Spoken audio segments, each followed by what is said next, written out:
Okay, good afternoon. Thank you for joining Track 3, Patient Activism. I'm Nadia Bodkin and will be your host for the last breakout of the summit. As a reminder, this track is being live streamed, and I would like to welcome our remote attendees. Our last breakout session is federal level advocacy and will be presented by Jennifer Bernstein, the Executive Vice President at Horizon Government Affairs, and Jenny Nieto-Carey, the Vice President of Federal Government Relations and Alliance Development at California Life Sciences Association, CLSA. Please join me in welcoming the Jens to share about this.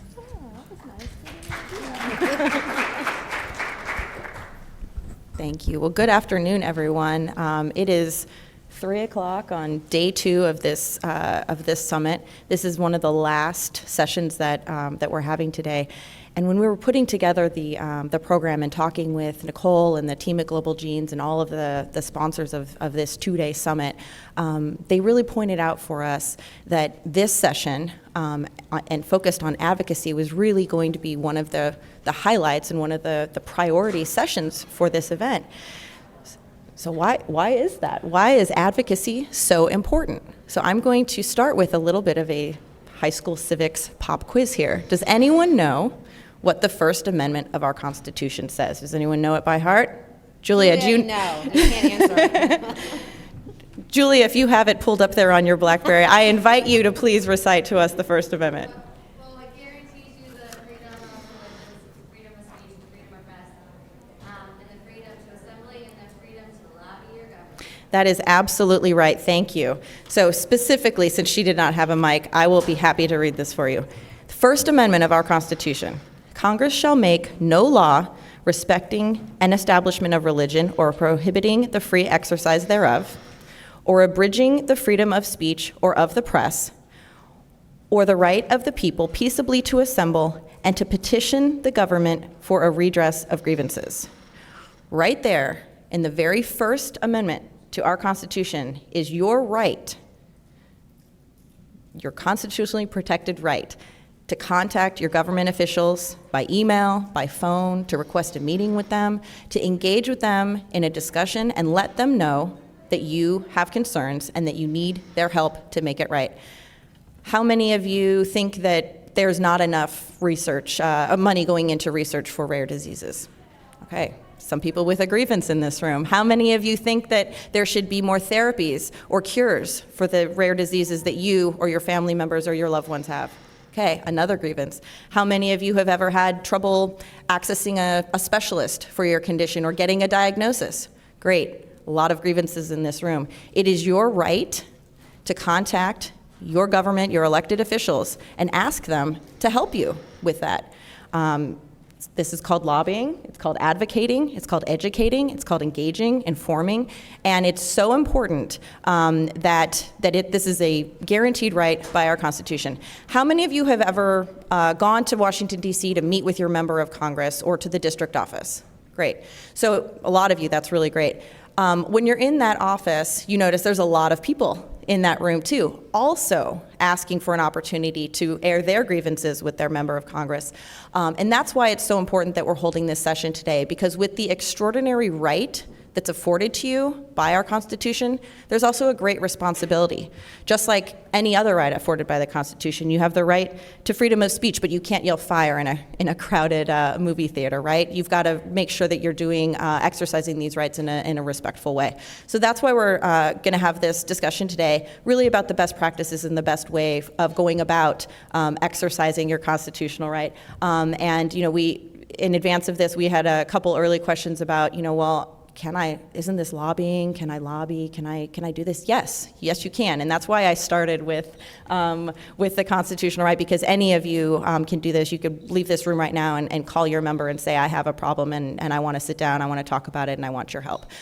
So we are going to go through a little bit of kind of background on how to do this, and then at the end we'll have an opportunity to take some questions and really talk about making it right. And just again, by way of introduction, Jen and I are friends, former colleagues, We genuinely like each other. Frequent collaborators, and there's probably about 3 decades of experience lobbying and advocating between the two of us. I know we look very young, but we do, and so we're really excited to be here today to walk you through this. this and certainly be a resource for you. So I'm going to turn it over to Jen to go through some slides. Just out of curiosity before we get started, for those of you who have done meetings with your members of Congress, either in DC or in the district office, and be honest, we're all friends here, how many of you think that your meetings went well? How many of you think that your meetings did not go well? Do you? And you? Can we pass the mic back? I'm just curious. Oh, no. You have to, Dorella. Come on. I'm just curious to know experiences that you've had, why you think things may not have gone well before we go into this. So I think I've had both. I think, when you've been doing this type of work for a long time, you've had both. But the ones that didn't go well, really, it was because the interest was there on the other side. This was not so much for rare diseases. For my work, I work in the office with people with disabilities, specifically developmental disabilities. And there's this huge kind of divide about people who feel that people need to be out of institutions and those that feel strongly that they need to be in institutions. So we're there lobbying for people to stay out of institutions and be in the community. And this was a mother who had a child in an institution. So just to say that it didn't go well, but she was there on a fellowship, a fellowship for healthcare as a PhD. So it didn't go well just because I didn't do my due diligence in finding out a little bit more. Sometimes you walk in and you want to this is what I need, this is what we want, this is that, and not really asking them what is interesting to you. Why are you even here doing this fellowship on healthcare? If I would have done due diligence and asked, why are you here? Why is this interest you? I would have found out that this is a mom of an older son who has a developmental disability who that's all her son has ever known. And here I am trying to push from the other side without taking into consideration what her experience has been.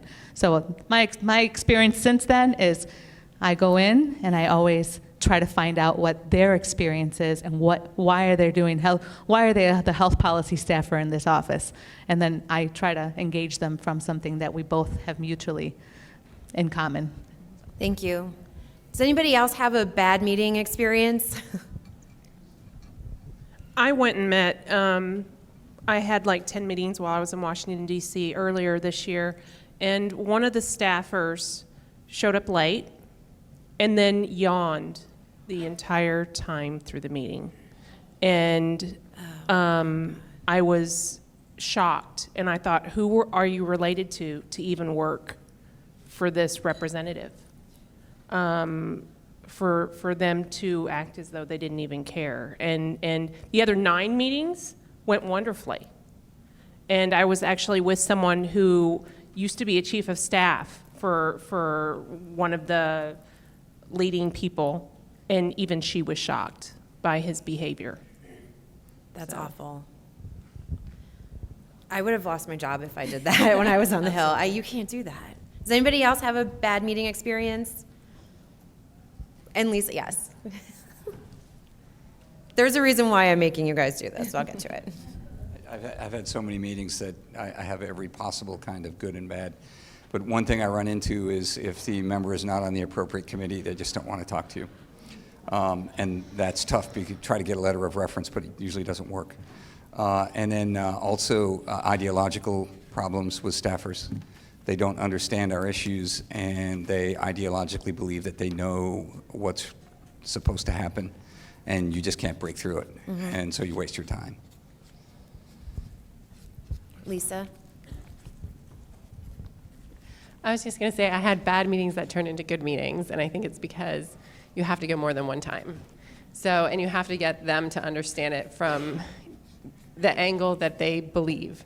So if they are a Republican or a Democrat, what in this bill is going to be a positive for them.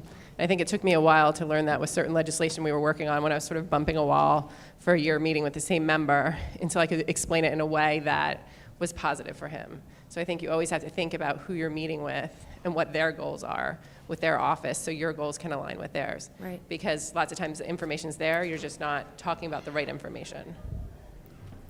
All right, so on that was a very good way to start our presentation. Sorry, if anybody in here likes office space, you'll appreciate this slide. On the left is a map of Congress. It's a mess. I mean, You learn about it in school, and I feel like you can't really understand how it works unless you work on the Hill, and it's a little shocking. There are many different committees. There's many different ways a bill can be passed. It's a little bit of a chaotic process, and sometimes it just doesn't make any sense. Kind of like the jump to conclusions game. But there are a lot of opportunities at different points throughout this process to become involved, and so we're going to go through with you how to do a meeting, when to do a meeting, who to meet with, things like that, hopefully to avoid some of the bad meeting outcomes. And I guess the first step is to go into your meeting with your member, and you don't have to know everything about Congress, but you do have to have some sort of a command of the process. And so you do need to understand, very generally speaking, how a bill becomes a law. You need to understand that there is a difference between the federal government and state governments. And I can't tell you how many times I worked on the Hill, and probably the same for Jenny, when constituents would come in and they'd meet with us and they'd be talking about a bill, and halfway through I'd realize it was a state bill, which we had no jurisdiction over. Or they would come and talk to us about a Senate bill, and we were House staff and couldn't really do anything there. There's also committees that we tend to focus on more because they handle more of our issues, primarily the Energy and Commerce Committee on the House side, sometimes Ways and Means on the House side, the Help Committee in the Senate, sometimes Senate Finance. So just get to know, I mean, all these resources are available online through the House and the Senate websites. Take a little bit of time before you do any of your Hill meetings just to understand the dynamics of the offices that you're meeting with, what committees they're on, if you're meeting about a specific piece of legislation, what committee it's in, if it's a partisan issue, which we'll get into. Just do your research before you go in and don't walk blindly into the meeting. Who to engage. So we had a policy in my office that we would kind of take meetings with anybody that wanted the meetings, but we really didn't focus on the issues unless it was a constituent. So you want to be sure that you are meeting with your own member, and if you have any confusion over who your member of Congress is, the House website has a zip code finder where you can just plug in your zip code or your street address, and it will tell you who your member is and link right to that office. So be sure you're going into the right place. Also, some of the bills might wind up in committee or subcommittee, and you want to go and talk to the committee staff about that, or a member on the committee about that, which is fine. But you just have to be sure you know which committee, which subcommittee, and then which staff to reach out to. And we can always help you figure that out. RDLA can help you figure that out if you have any questions about that. I think a lot of people go into a meeting and they think they're going to meet with a member, and then they get staff and they're like, oh, I get this kid and I don't really want to meet with this person because they can't help me. And you want to meet with the staff. I mean, the members are good for the photo ops, but the staff are the true resources that you are going to use. That's who you're going to build your relationships with. Be nice to them and be a resource for them because they don't have all the information that you do. And develop a relationship with the staff person in the offices that you're looking to get into. Did you have a question? Well, yeah, I mean, you were asking earlier if we had bad meetings and good meetings. I always had really good meetings, but I guess my follow-ups with the staffers left something to be desired. Okay. So maybe I didn't, I'm not sure why I didn't receive the responses. The in-person meeting I thought went really well, and then when I went ahead to follow up, I didn't feel that I got really a lot of information back from the staff. We will get into that. Okay. Do you want to do this one? No, Okay, I'm on a roll. All right, so when to engage. Like I said, there's different points throughout the legislative process that a piece of legislation or an issue might become not more important, but the timing of your involvement may be more important. But really, any time that you want to go in and have a meeting with your member, either in the district or in DC, you are free to do that. And I think a lot of people think that they don't have a right to do that. I used to hate it when constituents would say, I pay your salary, but it's true. And you do pay their salaries, and they work for you. And so whenever you have a problem, you have every right to go in there and conduct a meeting, regardless of where something is in the legislative process, regardless of whether or not there is legislation that's been introduced. If it's just a problem that you're having with a particular issue that's specific to you, you still have the right to go in at any time and do that meeting. If you are meeting about a specific bill, all of this information about a bill's progress is available on the House and the Senate website. You just need to make sure that you are tracking updates about where it is. Sometimes there'll be hearings and markups and things like that, so you want to know what's going on with the bill. And a lot of the legislative issues, obviously, that are important to our community, you can find on RDLA's website and other websites updates about action alerts or what the progress of the bill is. But you want to be sure that you don't wait until something has already gone mostly through the process. It's gone through a markup, it's gone through a hearing, it's gone through committee, and now it's just waiting for a floor vote, because by then your opportunity to engage, you've kind of missed the boat. So you need to be sure that you're constantly checking the process of whatever it is that you're interested in, making sure that you engage early and that you don't miss your opportunity to express your thoughts on something. You want to do this one? Okay. So how to engage? What are the kind of best ways for you to engage with your legislators? It's really any way that you think makes sense and is convenient for you, and that the office seems to be responsive to. In-person meetings, either in Washington D.C. or in the member's district office back home, writing letters. I will say that in the last, I guess since 9/11 of 2001, letters are not the best way to engage your congressional delegation. They get baked. Yeah, anything machine that that literally you may recall the anthrax exposure issues. There was anthrax put in envelopes that were sent to Capitol Hill. This is, maybe many of you are hearing about this for the first time. I see some surprised looks, right in the aftermath of 9/11. And so since that time, any mail going to Capitol Hill is sent to an offsite facility for inspection and analysis. So you get the office each day will get this giant stack of letters, and it's voluminous, and it's like all bound with these like ties and everything, and it's got like dust and dirt on it. 8 corners are cut off of each piece of envelope. I mean, it's a mess. So email, really. It really takes, I think it's about a 2-week delay from like when it normally otherwise would have been there. So you can write a letter. I would suggest if you have maybe some of your children like to write handwritten letters, and that's actually a really great way to engage with your member, because it's a personal thing. Or if you write a personal note, scan it and email it to somebody, or send it over the internet. That's a much more effective way of sharing kind of more personal or like traditional letters, rather than sending it to mail. Or you could send it to their district office. But anything that goes to Washington, D.C. takes forever, and it's a mess by the time they get it.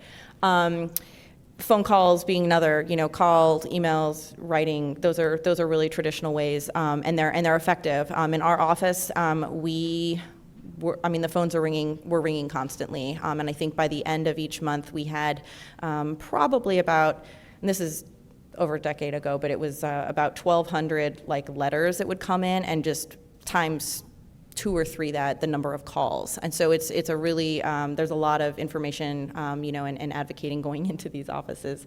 Articles and op-eds are really great. If you have something that you feel strongly about and want to share, if you've written something, thinking about the right media to place it on is helpful, and your hometown papers or some of the papers and media on Capitol Hill are really great, and then making sure that you share that with your delegation as well. Say, hey, just wanted to let you know I wrote this op-ed, and here's something, or this article might be of interest as a follow-up to your discussions is great.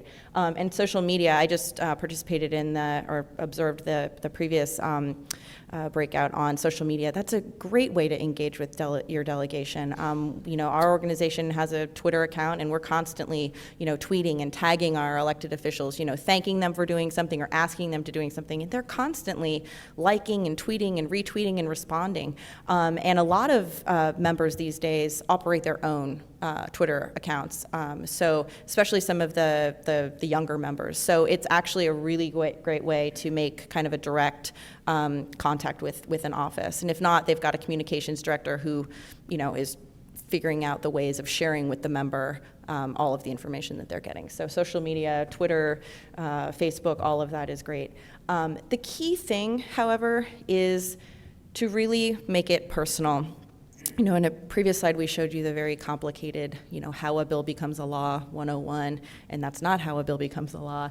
And we also talked about, making sure you know the status of the legislation and kind of where things are. It is all very important, and certainly, as Jen mentioned, there's a lot of resources for you to make sure that you can kind of get a handle on some of that information, at least have the story right. But at the end of the day, the advocates that are most effective are the ones that share their personal story and make that connection. So some of you earlier said you had a bad meeting because you felt like they weren't paying attention, they didn't seem engaged. And that sometimes you're just not going to make a connection with someone. This is all about relationships. There might just be people who you're never going to kind of win over. But you've taken time out of your schedule to travel to Washington, D.C. You've taken time away from your jobs, your families, your children, maybe caring for your loved one that has a rare disease.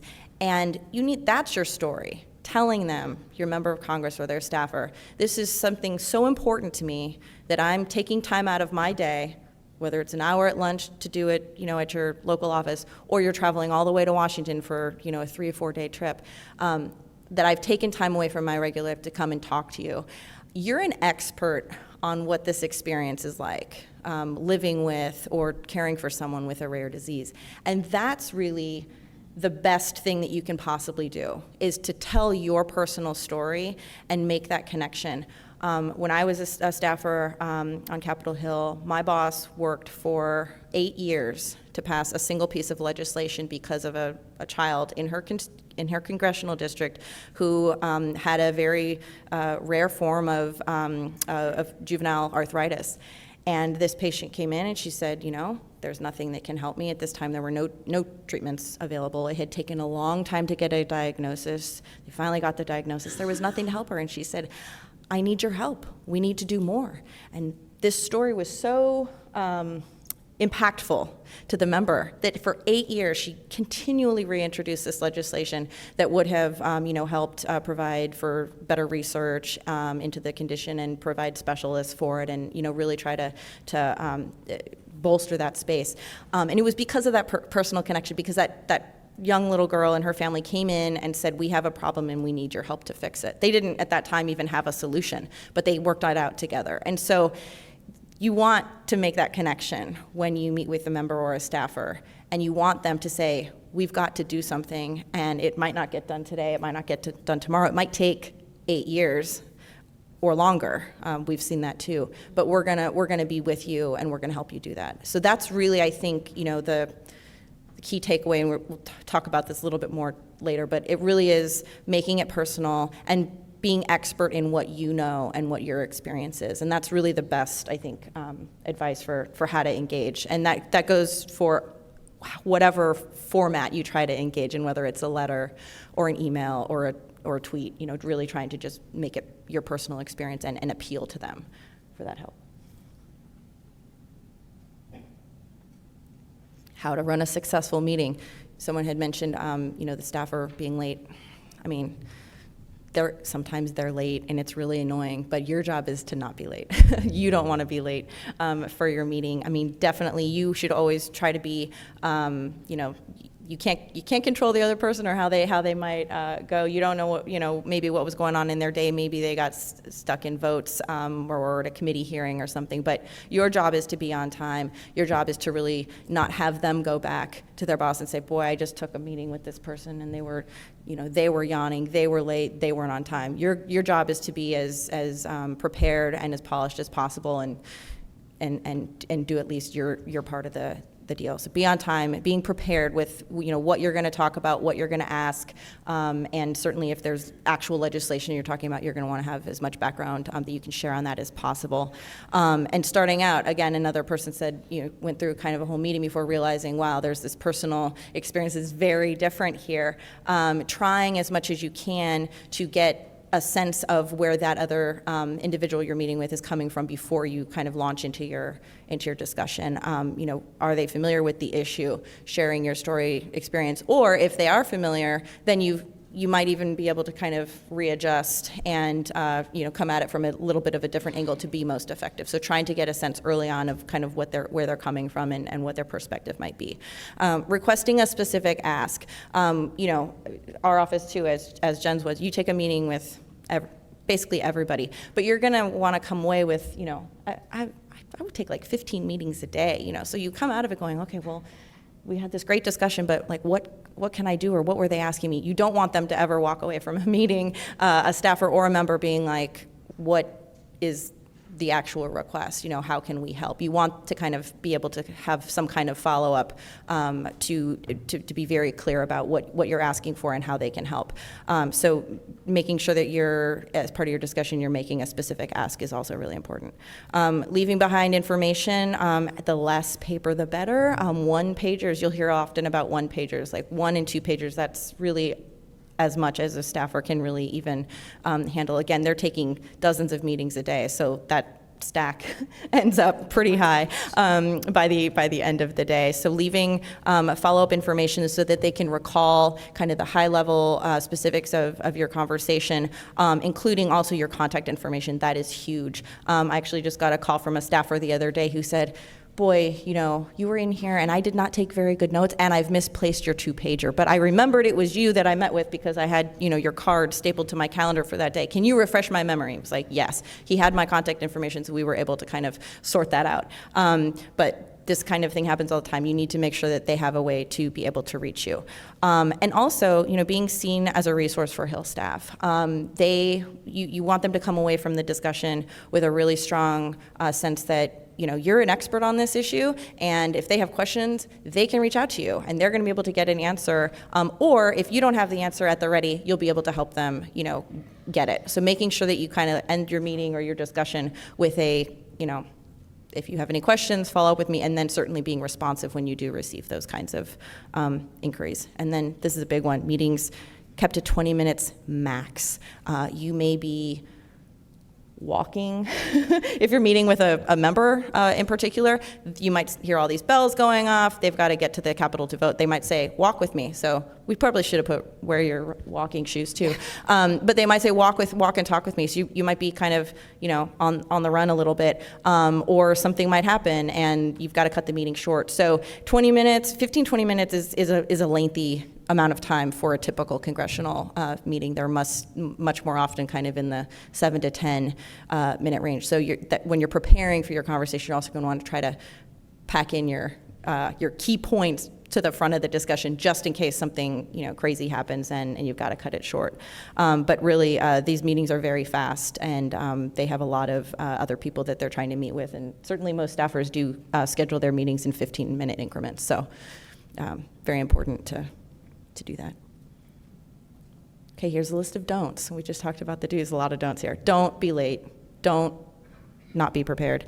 Don't get combative with staff.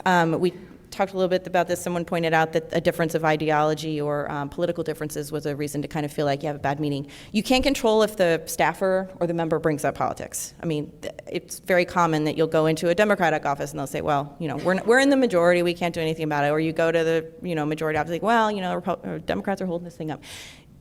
Just say, I'm really sorry to hear that. Is there anything I can do to be helpful to showing the other side kind of the light and trying to get this to a place where this issue is something we can work on and agree on. Don't take the bait. Don't get involved in these political discussions. I think that for everybody in this room, this is something that's certainly been kind of a successful talking point as we've been trying to advocate for enactment of the 21st Century Cures Act. Rare diseases is not a it's not a partisan issue. I mean, I'm sure Democrats, Republicans, Independents, Green Party, whatever, in this room, you're all here for a single cause, and that's really to try and, bring new treatments, therapies, cures, and research to this space. And that is not political. That should not be, ideological differences. So don't let that be a barrier to your productive meetings and discussions. And Can I interject? Yes, Here? Jen is interjecting. Don't fall on stage. I just, along these lines, I did a meeting with a patient who had lost a son to pediatric cancer. And we did a meeting with a Tea Party member, and I walked into the meeting with this guy's constituent, and I said, just so you know, we're not going to get what you're asking for, which was more money for NIH. And I said, he's probably going to be pretty dismissive, sorry, ahead of time. And so I prepared him, and we walked into this meeting, and the member could not have been more amazing, and I absolutely wish I had not set this guy up to have a bad meeting, because at the end of the day, the member said, look, I know I'm a Tea Party guy, and I'm against more government funding for anything, but whatever you need money for, I will help you get it, because this person was also a parent and could connect with these issues as a parent. And so when we walked out, I felt like such a jerk, because I went into that meeting with a preconceived idea of what it was going to be, and it was the exact opposite. So kind of go in with an open mind and know that it's possible to meet somewhere in the middle, even if your ideologies might be very different. Okay, and after the meeting, it's just common courtesy. Send a thank you email to the staff person. Maintain contact with the staff person. Follow up a few weeks after your meeting. If you had a specific ask of them, follow up and ask if you can be of any help as they work through that. Ask them if they need anything. Just continue to stay in contact with them and put yourself out there as a resource. The big thing that I try to let people know to do is to use social media to promote the meetings that you've had. And it's almost like you're kind of putting it out there publicly that you had this meeting with this member, that they said they might help you with something. Put it out there, because it's just kind of a underhanded way to maybe hold them accountable for some stuff, which I'm not against. So use social media, obviously make it very gracious and everything, but then it's out there that they're gonna help you with something. Does anybody have any questions? I know we kind of tried to condense this because they were the last presentation of the day, but we'll do questions, and then there's one ask that we have of you before we go. So we'll do questions first. So I've had many meetings with staffers, and I've always been told that if you meet with the staffer, you're meeting with a member. And if you meet with the chief of staff tells the member what to vote for. I don't know if that's true or not, but what happens to all that information that the health staffer, who looks like they're 17, has at the end of the day? How do they screen it? Where does it go? And how do you know if they just threw it in the trash or actually took it to the chief of staff or to the member? Well, we weren't really allowed to throw anything in the trash in my office.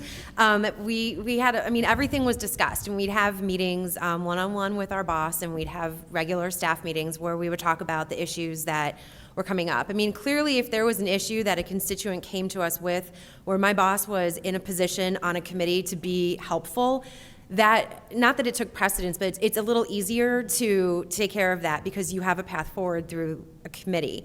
If you didn't have that path forward, there would be a lot of discussion about maybe how to move something or how to work with maybe the Senate. There's a lot of discussions that go on. It takes a long time, though, to resolve even what you might think is the most simple of issues. Some offices are better at it than others. There's so many offices, and I think that they're all run very differently.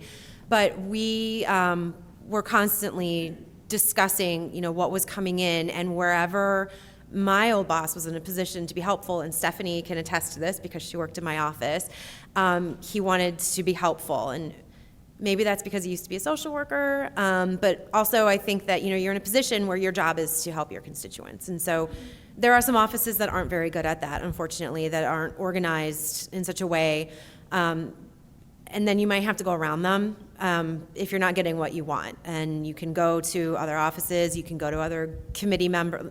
There's ways around it if you kind of think you've hit a roadblock with an office not being responsive. Do you sometimes call staffers on members who are on the right committees and ask them to contact their constituents? Yes, absolutely. So should we ask for that? Anything that you need to do in order to advance your issue, you have permission to do. Honestly, I think a lot of people are worried about being seen as being annoying, but the squeaky wheel gets the grease, right? You have to do what you have to do. So that's fine. I actually have two questions. First one is, does it matter whether you meet them in DC or at the local office? Does it have more significance or timeliness?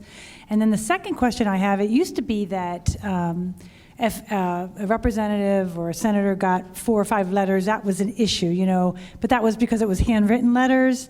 And now that we have social media and all that, is that true anymore? I mean, what would take it to raise an issue to the top of the heap? Well, let me address the question about the district versus DC. I've worked in both offices. I always say this, if you can get in the district and do a meeting in the district, do the district meetings. It's a completely different environment than in DC. When you're in DC, they have session going on, they have hearings, they have markups, they have votes. You're pressed for time. You usually won't get in to see the member, and if you do, it's for like 5 minutes, and they're not paying attention because they have 50 things going on at the same time. I think a lot of people think they need to be in DC to do these meetings. I much prefer the district. It's a much more laid-back environment. You have more time with the member. There's less distractions. It's much more casual. It's a lot less intimidating. And I would encourage, go and do the district meeting. I mean, especially if you live far from DC and it's a pain to travel, go and do the district meeting. Yeah, and I'd echo that as well. I mean, wherever certainly is most convenient for you. If you're meeting with the member, I mean, you can meet with them anywhere. District office staff sometimes are less well-versed on federal issues, but, you know, to the earlier point, both offices and some congressional offices have multiple district offices. So they've got, you know, staff over 3 and 4, you know, offices. But they have an internal process for sharing information. And so even if you meet with one person in, you know, the district office and that the staffer that's handling that isn't, maybe they're not really legislative staff, they're still going to share that information at some point, somehow, some way, with the federal team. And so certainly from that point, your follow-up to the staffer that you met with in the district office, if they don't seem like they're kind of getting it or they're the right person, that's a good time to ask, you know, well, should I follow up with your colleague in DC? Can you arrange for me to call them on the phone if you can't get to DC? Perfectly acceptable way of communicating with them if you feel like the district office staff, you know, for whatever reason might not be as responsive. But there's no reason to not meet in the district office. It's certainly more convenient. You do have more time, generally speaking, absolutely. So, it takes one. It takes one. You know, we would certainly say, hey, you know, we're getting a lot of calls on this, or our email broke because we got, you know, 30,000 emails on this one thing. That becomes an issue. But you say, wow, you know, I've got one person that wrote me, you know, a letter or sent me this email or came in and talked about this. Here's their ask. You know, how can we help them? That is the job. It really only takes one, and so that's why it's so. But there's a lot of issues that only, you know, one person is coming in and talking to them about, and that's why kind of being as prepared as you can and having a very clear ask, and also making that personal connection is so important, because you want the staffer or the member to walk away saying, I want to help this person, and whether it's one person or 2 or 10 or, you know, 3,000, but it only takes one. I just wanted to ask a little bit about emotions in the meetings. So in my experience, of course, we're all dealing with rare disorders. It's, you know, incredibly emotional, whether you're a parent or a patient. And so in my experience in group meetings, almost all of us have cried. And, Sure. and you know, even more so, I feel like that emotion kind of outshadowed our message.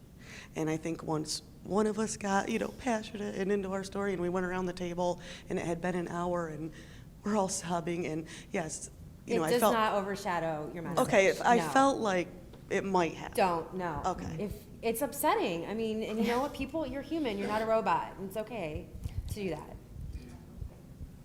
We're getting emotional. I Think know. about it. I mean, I've been in those meetings too. You know, certainly with other as a staffer and then as an advocate. And you know, sometimes it does get overwhelming if it feels tough. But that it does leave an impression, and it leaves a positive impression of, wow, this person. Yeah, no one's going to They're not going to criticize say, you oh for my being a God, that mess. person. I mean, Absolutely not. you know, you can take a moment, but you know, it doesn't take away from the message. Absolutely. To touch on a little bit with that, we had our first rare disease state event in Colorado last year, and had, which is a really great way to meeting a lot of your legislators in one specific place and getting that contact information. and then obviously following up afterwards. But I did a talk about my son, and yeah, I bawled like a baby. I mean, when I said, I was like, I probably will never hear my child's first words. That's not an exactly easy thing to just like spill out and be like, you don't say it with like do do do, like a happy little note or dance afterwards. It's a sad thing, and I got emotional. But the one thing after my message, the legislators, there were a handful of legislators that walked up to me and was like, that really touched me. Or I teared up because of some of the things you said, and because I envision, never hearing my child's first words, or I never, and so, I think just bringing it back to having it that personal experience, and the more you can, keep having, putting it in the forefront, look at my child's face when you're making this bill, look at the impact you're going to have.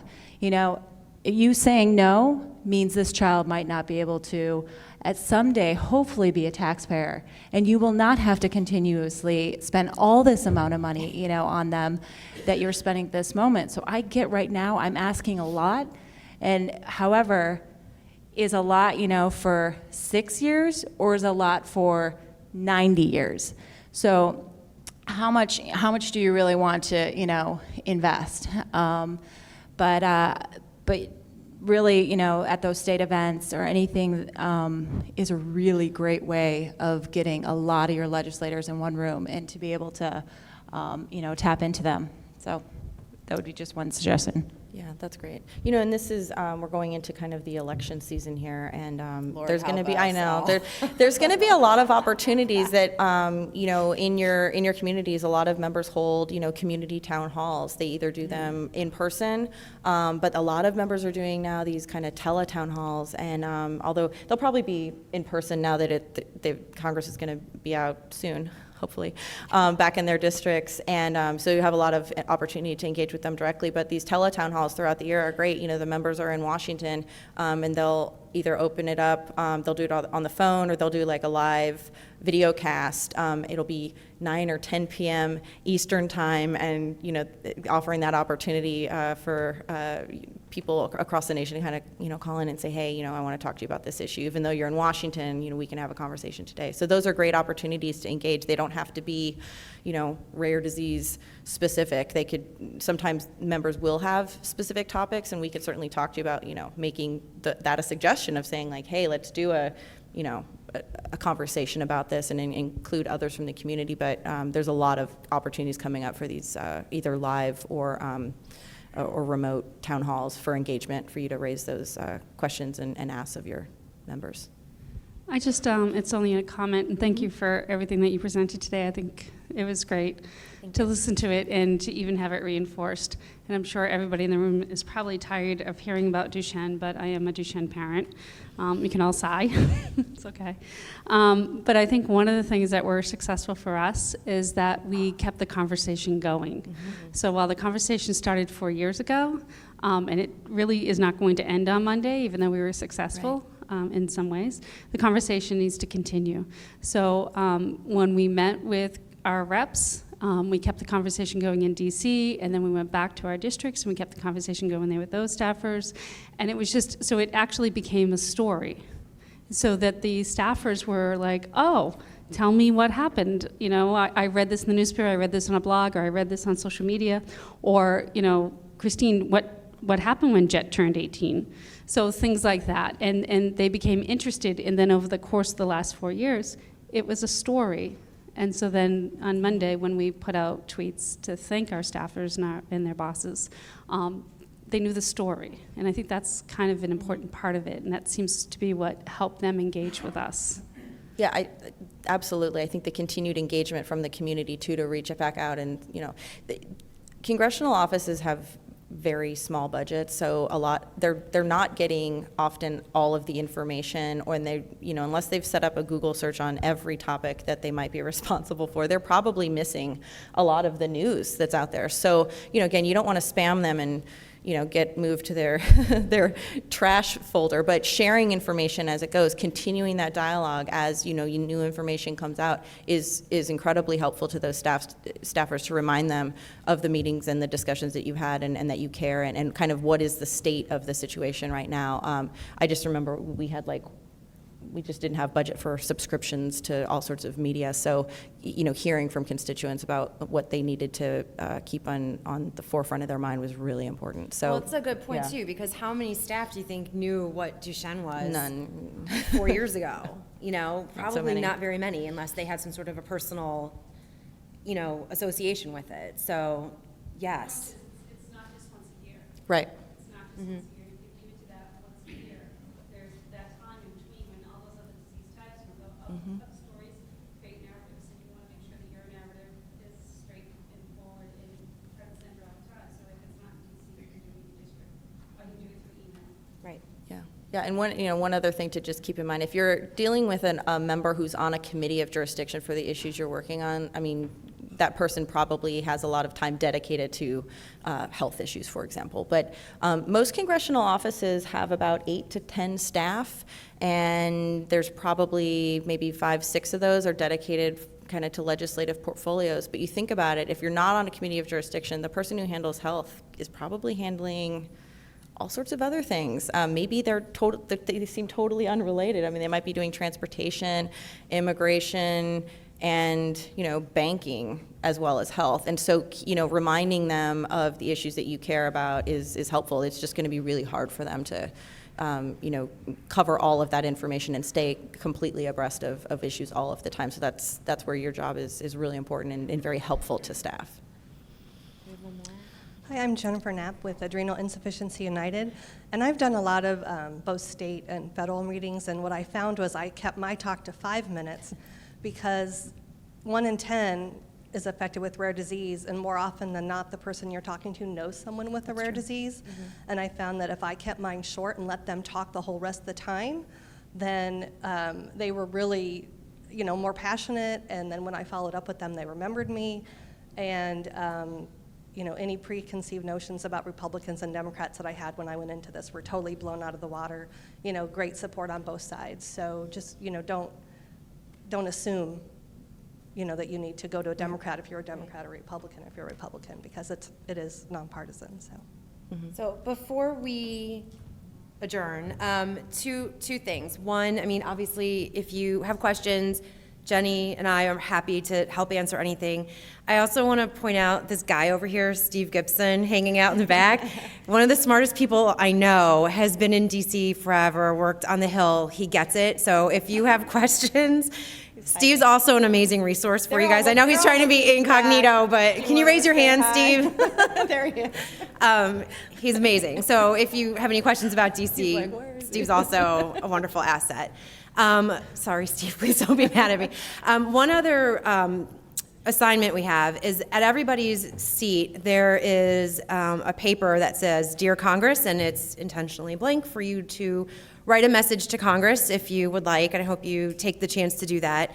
It's part of the Cures Now campaign, so we're trying to get 21st century cures finally passed through both the House and the Senate, and sometime before I turn 50, signed into law. It's taken a long time, and we kind of don't have much time left to get it over the finish line. We need to get it done before this Congress expires. So if you have messages for Congress about something that's personal to you, write it on the paper. It doesn't have to be personal, but please don't be mean, or not that mean. And you can write it on the paper, and then up here we have a frame which will take pictures of you with your message, and we will be tweeting it, maybe? I don't know. Julia, are we tweeting this? Yes, the Twitter is on the back. Okay, so it's going live if you're okay with that. But if you would like to take the opportunity to participate in this, Advocacy 101 right please here. do. Yeah, it's easy. You don't even have to stand up to do it. But these messages will be seen. So just take a few minutes if you have the time and write something. And like I said, if you have other questions, just find us at any time. We're here for the rest of the weekend. Join us for Rare Disease Week on Capitol Hill. And come to Rare Disease Week on Capitol Hill in February. The RDLA website has tons of information about that. And we have some information up here. Do you want the microphone? Okay. Thank you.